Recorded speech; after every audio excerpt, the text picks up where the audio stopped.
Part 1. Childhood and Origins. 1.1. Homeland and Roots. Ka-shing was born in 1928 in Chaozhou, Guangdong Province, China. Chaozhou was known for its industrious people, resilience, and a natural gift for commerce. The Teochew community had a long tradition of thriving in trade throughout Southeast Asia and beyond. Li's family lived modestly. His father was a humble schoolteacher, respected for his discipline and integrity, who valued education and moral conduct. Though the household was simple, it carried dignity. This upbringing instilled in young Li qualities of perseverance and self-discipline, traits that would shape his future path. The shadow of war. In 1937, when Li was only 9, the Sino-Japanese War erupted, plunging China into turmoil. Countless families were displaced, forced to abandon their homes. The Li family was among those uprooted. They sought refuge in Hong Kong, hoping for safety. But tragedy struck again. Soon after arriving, Li's father fell ill with tuberculosis and passed away. At the age of 15, Ka-shing suddenly bore the responsibility of providing for his mother and younger siblings. Stripped of financial security and the chance for continued schooling, he had no choice but to leave education behind and begin working for survival. 1.3. Life as a factory worker. At 15, while most boys were still in school, Li was working exhausting shifts in a plastics factory. His days stretched 14 to 16 hours, filled with hard labor, grime, and fatigue.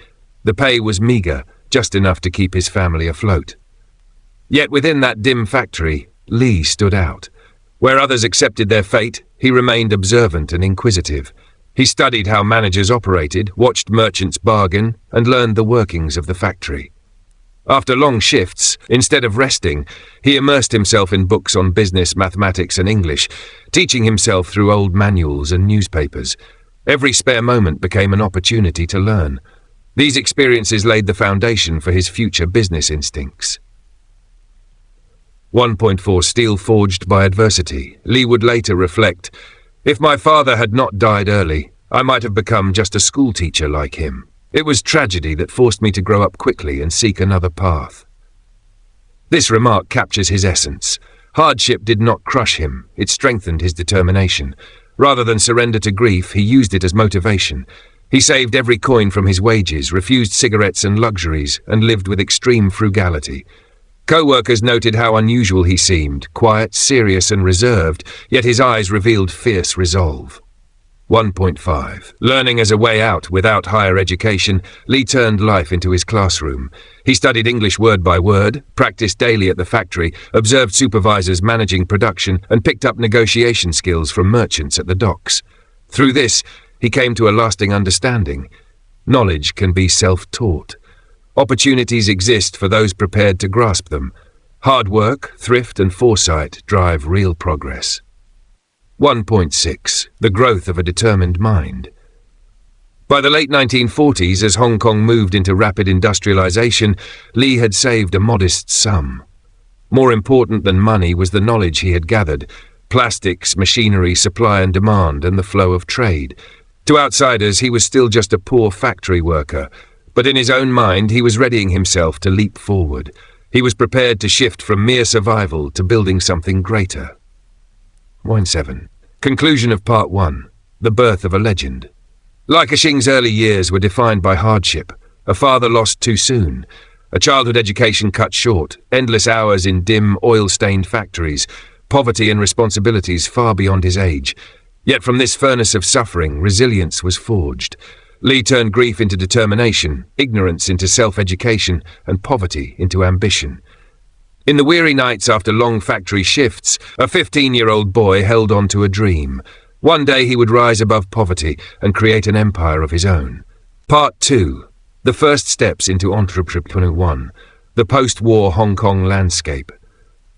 By the late 1940s, Hong Kong was a place of turmoil and opportunity. Refugees flooded in from mainland China following the Civil War and the founding of the People's Republic. The colony was crowded, unstable, and still recovering from the devastation of World War II. Factories multiplied. Textiles, plastics, and light industries thrived to provide cheap goods for export. While the wealthy elite dominated banking and shipping, the boom in manufacturing created chances for ordinary people to build new lives. For a poor young man like Li Ka-shing, this was daunting yet inspiring. He had no degree, no influential family background, and little capital. But he had sharp instincts for opportunity and, more importantly, unyielding determination. 2.2. The decision to break free. After years of hard work in plastics factories, Li Ka-shing was no longer just another worker. He had become an acute observer of the trade. He realized that demand for plastic products, from toys to flowers to household goods, was expanding rapidly, especially in overseas markets. At the same time, he saw flaws in the way many businesses operated. Workers were mistreated, managers focused only on quick profits, and few invested in improvement or innovation. Li began to imagine, what if he could create his own business, built on hard work, discipline, and quality? Could he build something that would not only sustain his family, but also lift him out of poverty for good? It was a bold dream for someone barely in his 20s. Still, he resolved to take the risk. 2.3. Founding Cheung Kong Plastics. In 1950, Li Ka-shing made his move. With modest savings and loans from relatives, he rented a small workshop and bought second-hand machines. Thus, Cheung Kong Plastics was born, named after the Yangtze River, Cheung Kong in Cantonese, symbolizing resilience and boundless possibility. The early days were grueling. Li worked harder than anyone else, often sleeping at the factory. He was not only the owner, but also the bookkeeper, salesman, and repairman. By day he bargained with suppliers, and by night he fixed broken machinery. His approach was simple. Every coin counted, every customer mattered, and every setback taught a lesson. 2.4. The breakthrough, plastic flowers. The turning point arrived when Li identified a growing trend: artificial plastic flowers. They were inexpensive to produce, durable, and increasingly popular both locally and overseas. Few manufacturers in Hong Kong treated them as serious products. Li seized the chance. Cheung Kong Plastics specialized in producing quality artificial flowers for export. Demand skyrocketed. Soon, international orders poured in, and the once tiny factory expanded into one of Hong Kong's largest plastic flower producers. This was his first major triumph. By the mid-1950s, Li had risen from laborer to successful young entrepreneur. 2.5. Building reputation and trust. Li understood that lasting success relied on more than products. Reputation was everything. In the fiercely competitive environment of Hong Kong, many businesses cut corners, delivered late, or used poor materials. Li refused to follow suit. He established Cheung Kong's credibility on honesty and reliability. If he promised a deadline, he met it, even if it meant working all night himself. If a product was defective, he bore the cost to fix it. Gradually, clients recognized his integrity and placed their trust in him. That trust would later form the cornerstone of his empire. NAS 2.6. Lessons in frugality and discipline. Despite rising prosperity, Li Ka-shing remained frugal. Memories of hardship stayed vivid. He wore modest suits, avoided luxury, and reinvested almost every profit into the company. His workers admired him because he shared their burdens. He ate the same simple meals, labored alongside them, and imposed on himself stricter standards than he demanded from others. This discipline became his trademark: tireless work, precise planning, and unwavering focus on long-term goals. 2.7. Facing adversity, political and economic uncertainty. The 1950s and 1960s brought instability to Hong Kong. Political turbulence in China raised fears of communist influence. The economy remained fragile and vulnerable to global downturns. Many businessmen clung to cash, wary of collapse. Li Ka-shing took a different path. He reinvested boldly, believing that in times of fear, opportunities multiplied for those willing to act. This conviction prepared him for his next great move, leaving plastics behind for the field that would cement his legacy: real estate. 2.8. Closing of Part 2. A foundation built on plastic. By the close of the 1950s, Li Ka-shing had remade himself from a destitute refugee into one of Hong Kong's promising industrialists. Cheung Kong Plastics was profitable and respected. The artificial flower trade had given him international recognition. But Li was not satisfied. Plastics provided a start, but he saw its limitations, too reliant on shifting fashions and global demand. He yearned for something more secure, scalable, and enduring. He aspired not just to make products, but to create an empire. For that, he would turn to the foundation of Hong Kong itself: its land and property. Part 3. Rise as a real estate tycoon. 3.1. The limits of plastics. By the early 1960s, Cheung Kong Plastics was flourishing. Ka-shing was exporting products across Asia, Europe, and North America. His reputation for honesty and efficiency was well established. Yet Li grew uneasy. Plastics, while profitable, were tied to fashion cycles and global demand. A change in consumer tastes could wipe out a product line instantly. Competition was intensifying as more players entered the market. He longed for stability and permanence. In 1960s Hong Kong, nothing represented permanence better than land. 3.2. The Hong Kong property boom. Hong Kong in the 1960s was transforming rapidly. Waves of refugees from China created huge housing demand. The colonial government pushed industrial development, and urbanization was reshaping the skyline. Property prices soared. Developers who bought land cheaply and built quickly could amass fortunes. But the sector was volatile. Political tensions, from China's Cultural Revolution to British colonial uncertainty, made investors wary. Where most saw danger, Li saw opportunity. The 1967 riots. A crisis turned to gold. A defining moment came in 1967, during riots influenced by the Cultural Revolution. Businesses shut down, investors pulled out, and the property market collapsed. Land values plunged as foreign firms and wealthy families liquidated holdings. While others hoarded cash, Li took a bold step. He purchased land at bargain prices. To him, unrest was temporary, but land was forever. When stability returned and growth resumed, the value of his acquisitions soared. He had turned crisis into the foundation of his property empire. 3.4. Cheung Kong's transformation. From its origins in plastics, Cheung Kong evolved into a property development company. Li reinvested plastics profits into land and construction.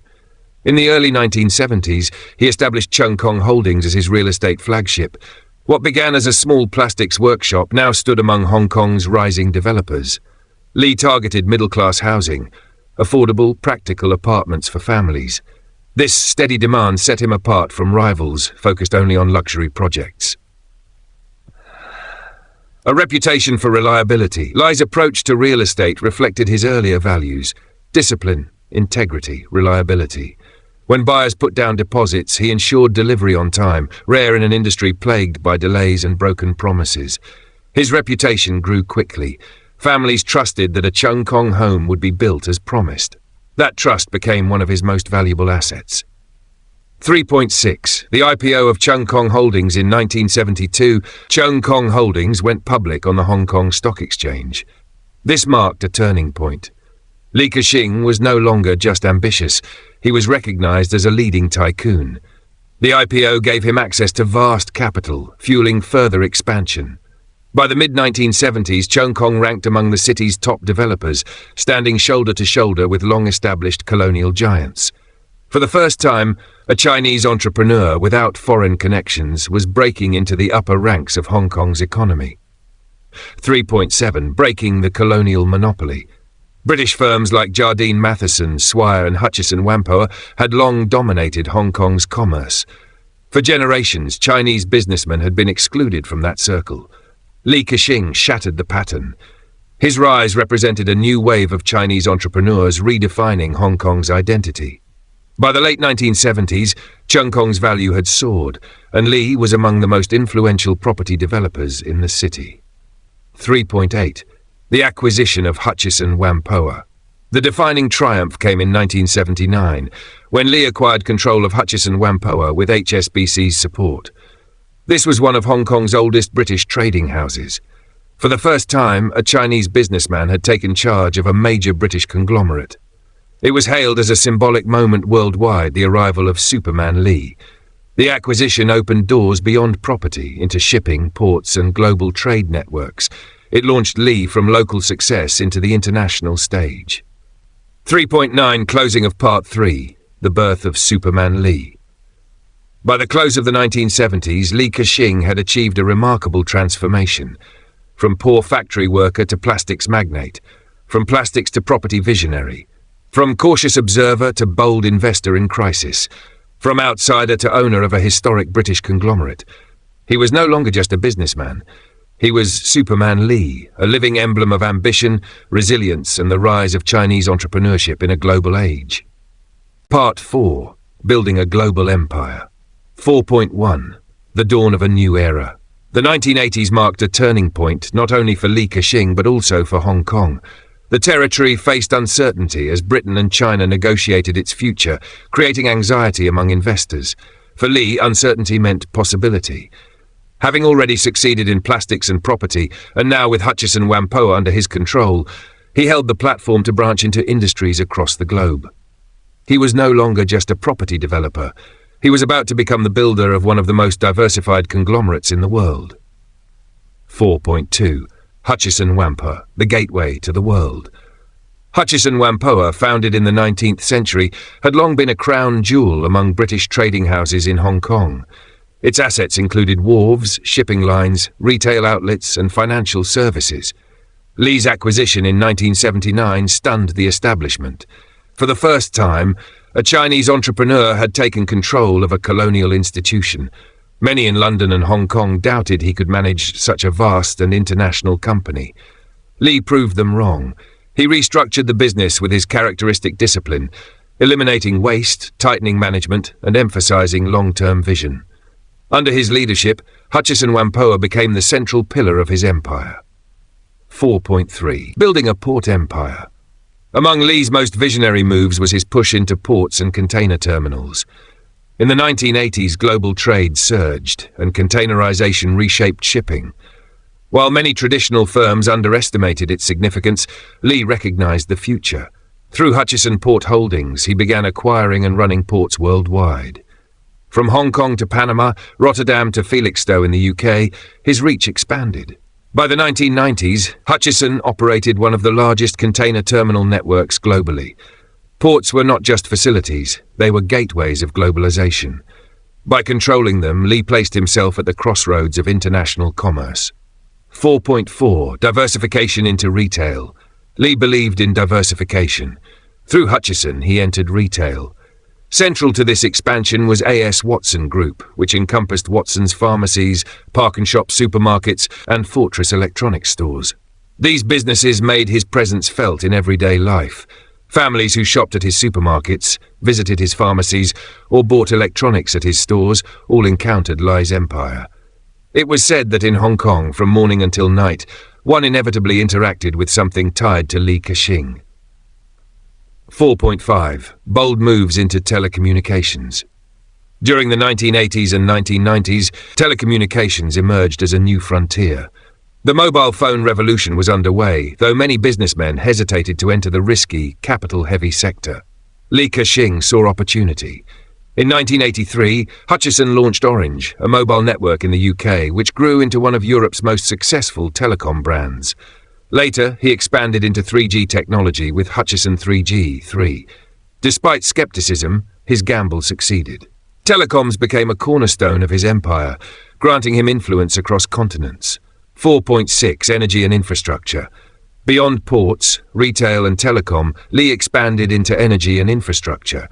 His companies acquired utilities, power firms and pipelines in Hong Kong, China, Canada and Europe. This gave him influence over essential services, the unseen framework of modern economies. Critics accused him of monopolistic tendencies, while investors praised his foresight. By investing in fundamentals like water, gas, and electricity, Li ensured steady long-term income. 4.7. The globalization of Superman Li. By the 1990s, Li's empire stretched across more than 50 countries, spanning ports, telecom, retail, and energy. Western media began to compare him to Warren Buffett, though his style was distinct. Unlike Buffett, who focused on investments, Li built and operated businesses across continents. To the people of Hong Kong, he was Superman Li, a nickname born of his uncanny ability to take risks and still land successfully. 4.8. Frugality amidst great wealth. Despite immense wealth, Li remained frugal. He wore modest suits, carried a simple briefcase, and famously used a low-cost Seiko watch instead of luxury timepieces. His office was plain, his meals unpretentious, but his mind was extraordinary. Associates recalled how he read financial documents with near photographic memory, instantly identifying mistakes or opportunities. His discipline and sharp focus impressed even skeptics. 4.9 Navigating Uncertainty. The Hong Kong Handover. As the 1997 handover neared, uncertainty loomed. Would Beijing honor the one country, two systems promise? Would Hong Kong retain its global financial role? Lee responded with pragmatism. He diversified heavily overseas to safeguard his empire regardless of Hong Kong's outcome. Simultaneously, he maintained strong ties with both British and Chinese authorities, balancing diplomacy with commerce. When the handover came, Lee's empire endured intact and even stronger. 4.10 Closing of Part 4, From Tycoon to Titan. By the close of the 1990s, Li Ka-shing had accomplished the improbable, from refugee child to master of a global empire. From plastics to property, ports, retail, telecom and energy. From local entrepreneur to international titan respected worldwide. His businesses touched nearly every facet of daily life. It was often remarked, if you stop paying Li Ka-shing, the lights will go out. Li had become not only one of Asia's richest men, but also one of the world's most influential business figures. Part 5. The Man Behind the Empire. 5.1 A billionaire who lived simply. Li Ka-shing's empire stretched across continents and was worth tens of billions of dollars. Yet those who met him were often struck by his simplicity. Unlike other tycoons who showcased wealth with luxury cars and designer attire, Li chose modesty. He wore inexpensive but neatly tailored suits. On his wrist, instead of a Rolex or Patek Philippe, he famously wore a Seiko watch valued at less than $50. His office was functional rather than lavish. His meals were plain Cantonese staples, rice, vegetables and fish. Even at the peak of his fortune, he frequented modest eateries. This frugality was genuine, shaped by years of poverty, war and hardship. To Li, money was not for indulgence, but for investment, security and building the future. 5.2 The Discipline of Time. Li Ka-shing valued one resource above all others: time. He was renowned for his discipline. He rose early, worked tirelessly, and organized his day with precision. Meetings started exactly on schedule. If someone arrived even a minute late, Li took note. He once remarked, "If you cannot be trusted with time, how can you be trusted with money?" This strictness with time extended to his personal habits. He exercised regularly, read extensively, and expected efficiency from those around him. His concentration was said to be remarkable. He could review hundreds of pages of reports and recall every figure. 5.3 Philosophy of Business. The Power of Trust. At the core of Li's achievements was his commitment to trust. From his early days in plastics, he earned a reputation for keeping promises. If he pledged delivery, he fulfilled it. If he struck a deal, he honored it. In a business culture where corruption and dishonesty were common, Li's integrity stood out. Buyers trusted him, banks trusted him, and eventually, governments trusted him. He explained simply, business is built on trust. If you lose trust, no wealth can save you. This principle became the cornerstone of his empire and drew partners and investors from around the world. 5.4 Education and Self-Improvement. Forced to leave school at 15, Li Ka-shing never abandoned learning. He was a lifelong student. Every day, he dedicated time to reading. His interests spanned philosophy, history, economics, and science. Guests to his home noted his vast, carefully arranged library. He believed knowledge was the greatest investment. In speeches, he urged young people to focus on continuous growth, spend 1/3 of income on living expenses, 1/3 on education and self-investment, and save the remainder for opportunities. This became known as the Li Ka-shing formula, a framework many aspiring entrepreneurs adopted. 5.5 Leadership Style. Demanding yet inspiring. Within his companies, Li was seen as a demanding but fair leader. He insisted on excellence, often pushing managers to greater effort and vision. Yet he also rewarded loyalty and capability. He was known for identifying young talent and entrusting them with major responsibilities. Many of his top executives worked with him for decades, motivated by his vision and guided by his mentorship. He led by example. While others cut corners, he worked longer hours. While others enjoyed luxuries, he reinvested profits. His personal discipline set the standard for his entire organization. 5.6 Family and Private Life. Despite his public stature, Li guarded his family's privacy. His wife, Chong Yue-ming, passed away in 1990, a loss he seldom discussed but which deeply marked him. He had two sons, Victor Li and Richard Li, who pursued different paths. Victor, the elder, became his successor, managing Cheung Kong and Hutchison. Richard the Younger followed his own ventures in technology and finance. Lee was a strict parent, emphasizing discipline, education, and responsibility. Yet he also sought to protect his children from the struggles he endured, offering them opportunities he never had. En 5-7, philanthropy and giving back. As his wealth increased, Lee became one of Asia's most notable philanthropists. Through the Ka-shing Foundation, he donated billions to education, healthcare, and research. He supported universities and schools in China, Hong Kong, and abroad. He funded hospitals and medical centers. He contributed to advanced research in cancer, medicine, and technology. He once said, "Money is like manure. If you pile it up, it stinks. But if you spread it around, it can make things grow." By the 2000s, he had donated over a third of his personal fortune, gaining recognition as both a business leader and a humanitarian. 5.8. Critics and controversies. Not all admired him. Critics argued his dominance in property, utilities, and retail gave him excessive influence over daily life in Hong Kong. Housing costs soared, and many blamed tycoons like Lee for concentrating land ownership. Others viewed him as overly cautious, noting that later in life he emphasized safe cash-generating utilities rather than innovation.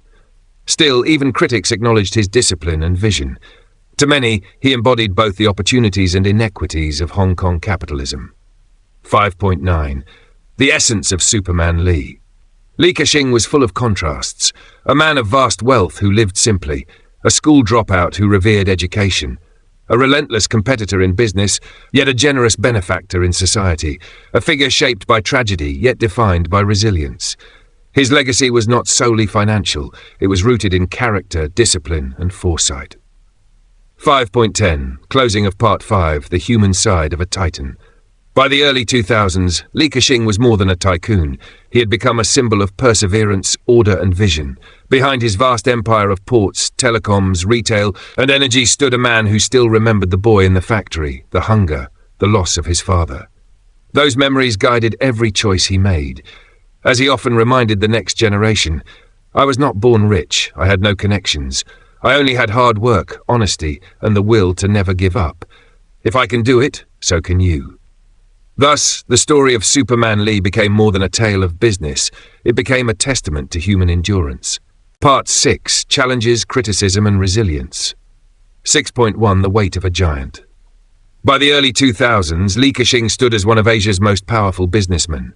His empire covered ports, utilities, real estate, telecoms, retail, and energy. For ordinary Hong Kongers, his presence was constant. Whether buying groceries, paying a phone bill, using electricity, or passing through a shipping hub, some part of the transaction led back to Lee's companies. But with immense influence came growing resentment. Many began to wonder, had Lee Ka-shing become too powerful? 6.2. The Housing Crisis and Public Criticism. Hong Kong's housing costs had soared through the 1990s and 2000s, ranking among the world's highest. For many young families, home ownership was out of reach. As one of the city's dominant property developers, Lee became a focal point of anger. Protesters accused him and other tycoons of hoarding land, inflating values, and shutting out ordinary citizens. Though Lee argued that prices were shaped by government policy and limited land supply, public opinion was unforgiving. He was viewed not only as a builder of homes, but also as a gatekeeper of dreams. 6.3. The 1997 and 2008 crises. The Asian financial crisis of 1997 to 1998 was a major trial. Property values collapsed, and businesses across Asia faltered. Many developers fell under heavy debt. Lee, however, endured. His strategy of diversification, spreading investments across industries and continents, shielded him. While competitors struggled, his companies held steady, even acquiring undervalued assets. A decade later, during the 2008 global financial crisis, Lee's conservative financial style again proved its worth. He had long avoided excessive debt, maintained strong cash reserves, and focused on stability. Both crises left him stronger, reinforcing his image as resilient and cautious. 6.4. Political tightrope. China and the West. In Hong Kong, business always intersected with politics. Lee Ka-shing maintained ties with both the British under colonial rule and Beijing after 1997. This balancing act drew criticism. Some said he was too close to Beijing, benefiting from political alignment. Others saw him as overly pragmatic, unwilling to take stands on sensitive matters. Li's defense was simple. Business had to survive politics. To him, neutrality was not weakness, but strategy. 6.5. The controversy of asset shifts. In the 2010s, Li began restructuring his empire. He sold billions in assets across China and Hong Kong, malls, office towers, and residential blocks, while investing heavily in Europe, Canada, and beyond. Critics viewed this as retreat. Some accused him of abandoning Hong Kong and moving wealth overseas.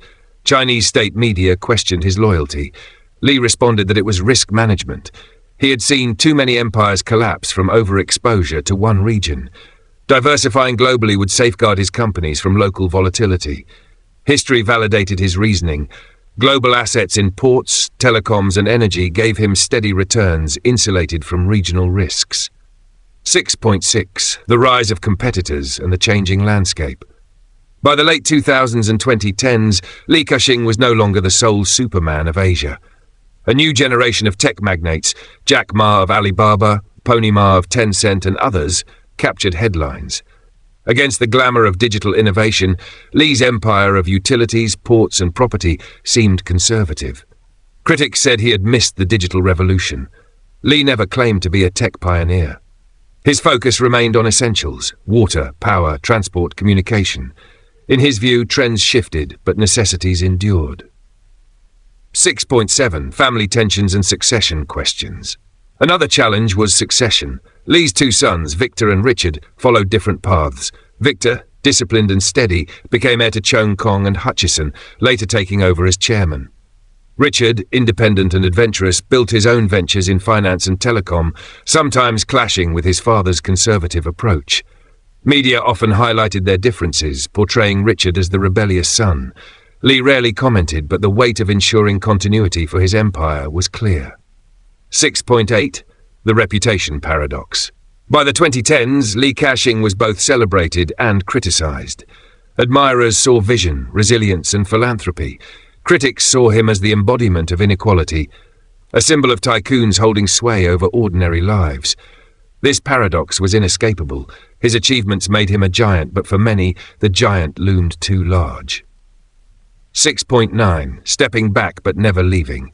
In 2018, after nearly 70 years in business, Li Ka-shing retired at age 89, passing leadership to his son Victor. It was the close of an era. Yet even in retirement, he remained influential. Through his foundation, he supported global education and healthcare. Through his reputation, he continued to serve as a source of pragmatic wisdom. His farewell message was simple: "I have worked all my life. Now it is time to pass the torch." But the values of honesty, hard work, and foresight, these will never retire. 6.10. Closing of Part 6. The resilience of a titan. The 2000s and 2010s brought fresh tests: public criticism, political complexity, global financial shocks, family succession, and a changing business world. Through it all, Li showed resilience. He adapted, diversified, and endured. While younger billionaires pursued technology and headlines, Li focused on fundamentals, the industries that outlast cycles. His empire remained intact, stable, and global. Though he stepped back from management, the story of Superman Li endured, not as a man without critics, but as proof that resilience, discipline, and adaptability define true greatness. Part 7. Legacy and lessons for the future. 7.1. A titan's farewell. When Li Ka-shing officially retired in 2018 at the age of 89, the world took notice. He had worked relentlessly for nearly 7 decades, transforming himself from a refugee child into Asia's richest man and building a global empire across industries and continents. The announcement was both anticipated and symbolic. He handed the chairmanship of CK Hutchison Holdings and CK Asset Holdings to his elder son, Victor Li. It marked the close of one era and the beginning of another. Yet for many in Hong Kong and beyond, Li was never truly retired. His values, decisions, and influence continued to resonate through his companies, his foundation, and the people he inspired. 7.2. The global empire he built. At the time of his retirement, Li's empire was vast. Ports. Hutchison Port Holdings ranked among the largest global port operators, managing terminals across Asia, Europe, the Americas, and the Middle East. Telecommunications. Hutchison 3G and affiliates served millions across Europe and Asia. Retail. A.S. Watson Group operated more than 15,000 outlets worldwide, including Watson's, Park&Shop and Fortress. Energy and infrastructure. His holdings included utilities, pipelines, and projects in Canada, the UK and Australia. Property. CK Asset Holdings remained a leading developer in Hong Kong, with major residential and commercial projects. Few businessmen in history had created such a diversified global enterprise. Lee had not only dominated Hong Kong, he had embedded himself into the very structure of globalization. 7.3. The power of philanthropy. Beyond commerce, Lee's lasting legacy may lie in philanthropy.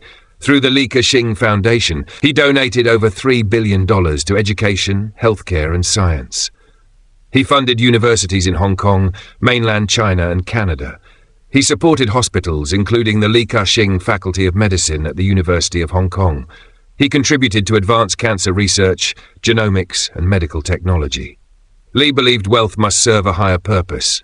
He once said, "The future is not built only with money. It is built with knowledge, health, and opportunity for the next generation."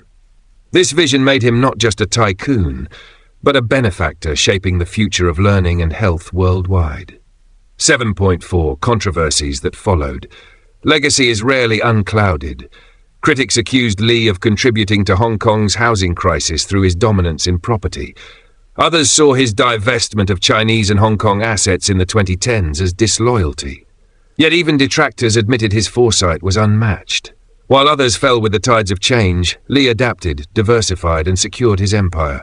His story remained a paradox, a celebrated self-made icon, yet also a symbol of inequality. The values that defined him. Those who knew Lee remembered him less for his riches than for his values.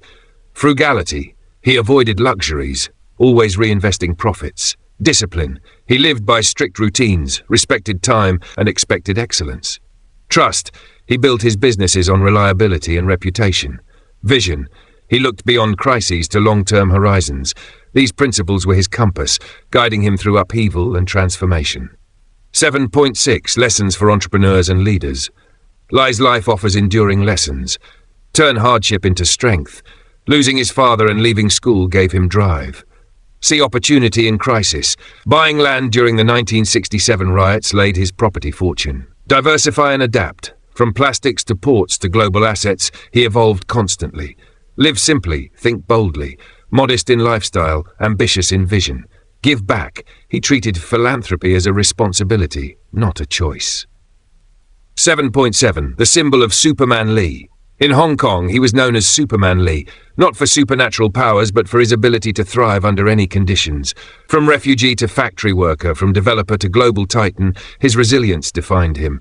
He symbolized the rise of Chinese entrepreneurship, standing as a bridge between East and West, tradition and modernity. 7.8. The future without him at the helm. After his retirement, Victor Lee assumed control of CK Hutchison and CK Asset. The empire continued steadily, though with a quieter style. Meanwhile, Lee remained a respected figure. His foundation carried on its mission, and his influence lived on in the culture of his businesses. Even absent, his presence was felt. 7.9. Closing reflections, the enduring legend. Lee Ka-shing's journey was one of extremes, from poverty to vast fortune, from exile to global leadership, from tragedy to triumph. His legacy was not measured only in wealth or towers, but in resilience, foresight, and humility. He often reminded young people, "I was not born rich. I had no education beyond 15. I had only hard work, honesty, and the will to keep going. If I can do it, so can you." That message, from a factory boy to one of the richest men on earth, is the essence of his story. Conclusion of the 20,000-word saga, Part 1, The Boy in the Factory. Part 2, The Plastics Pioneer. Part 3, The Property Magnate. Part 4, The Global Empire Builder. Part 5, The Man Behind the Fortune. Part 6, The Challenges and Resilience. Part 7, The Legacy and Lessons. Lee Ka-shing's life is not only the story of one man, but of human endurance, the ability to rise from nothing, and the power of values to shape destiny. He is more than a billionaire. He is a legend whose story will continue to inspire long after his empire has passed to future generations.